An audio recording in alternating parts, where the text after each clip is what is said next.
Your application is currently running on a single zone GKE cluster in the US Central 1 region. You are preparing to move this application into a production environment and require a setup that provides high availability and resilience according to Google Cloud best practices. What is the most appropriate action to take? Question number 1.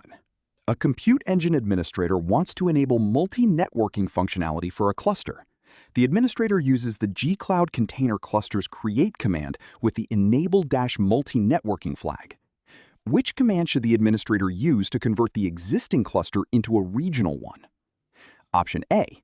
Create a zonal autoscaling cluster using the gcloud container cluster's create command with the --enable multi-networking flag. Option B.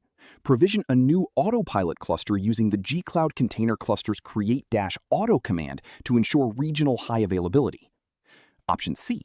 Use the gcloud container cluster's update command with the --region flag to transform the existing cluster into a regional one. Option D. Modify the existing cluster nodes by running gcloud container cluster's update and specifying --node locations for multiple zones. This scenario asks you to consider the best strategy for transitioning a Kubernetes workload from a basic single-zone development environment to a resilient, production-ready state on Google Cloud. The core challenge here is understanding how to properly configure GKE for high availability, ensuring the control plane and nodes remain operational even if an entire zone experiences an outage. You must weigh the capabilities of different GKE cluster modes and deployment methods against these availability requirements. I believe the correct answer is option B. Provision a new autopilot cluster using the gcloud container cluster's create-auto command to ensure regional high availability. In my view, this is the best path because GKE autopilot clusters are regional by default.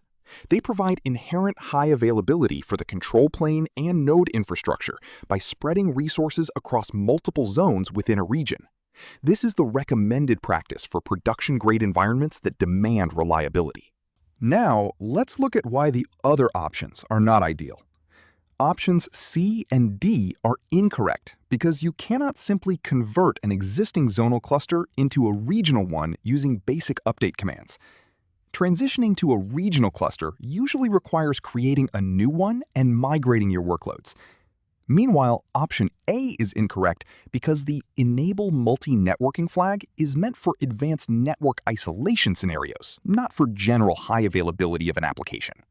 For your exam preparation, remember that Google Cloud highly encourages using regional clusters for production workloads to mitigate zonal failure risks. Always double-check if a command actually supports the transformation of a cluster's fundamental architecture versus requiring a fresh deployment.